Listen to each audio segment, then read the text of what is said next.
Well, we're coming up in your midday sports report. Despite leading the Jamaica Scorpions to his first 50-over title in 10 years in 2022, head coach Andrew Richardson is cautious about complacency when the regional Super 50 competition bowls off next week in Trinidad and Tobago. The Scorpions named its 14-member squad on Friday with 10 returning players, including captain Rovman Powell.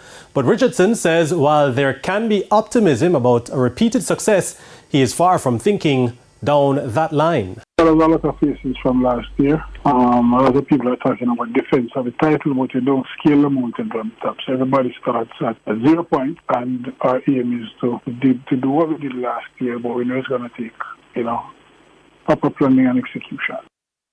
Scorpions opened their account against the Leeward Islands Hurricanes at the Brian Lara Cricket Academy on October 18.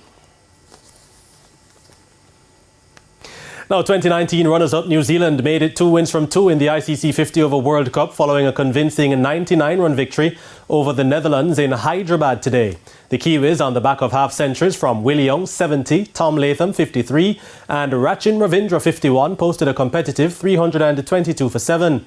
Daryl Mitchell chipped in with 48 against 2 wickets apiece for Roelof van der Merwe, Paul van Merkenen and Arjen Dutt. The Netherlands folded for 223 inside 47 overs as Mitchell Satner bagged 5 for 59 to go with 3 for 40 from Matt Henry. Colin Ackerman top scored with 69. The Netherlands were suffering a second straight defeat as the Kiwis moved to 4 points. The competition continues with 2 matches on Tuesday. At midnight, defending champions England take on Bangladesh at Dharamsala. And at 3:30 a.m. Jamaica time, it's Pakistan against Sri Lanka in Hyderabad. Now, Gray's Inn of St. Mary and Petersfield will be the 2 new teams in the Jamaica Championship after both qualified for the second-tier competition on Sunday.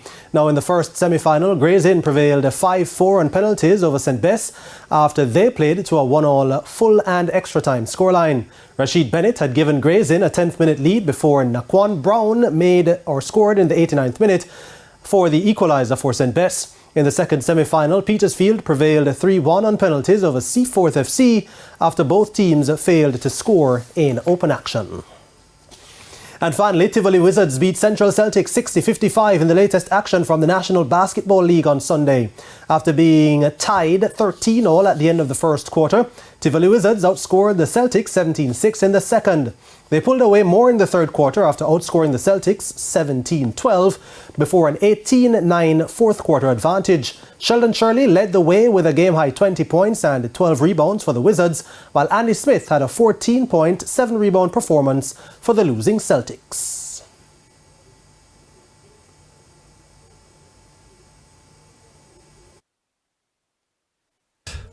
With a good energy, however, turnovers was a big part of our lapse in the game.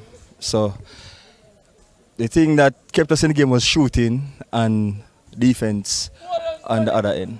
I think we just maybe lost some steam in the last, made some unnecessary turnovers, and we came close, but we just couldn't keep it together at the last. Made too many turnovers, and when you turn over the ball, you can never win a game.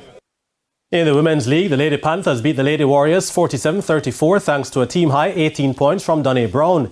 Tissia Parker weighed in with 11 points, 4 rebounds and 4 assists. Kayla Livingston had a game-high 19 points for the losers.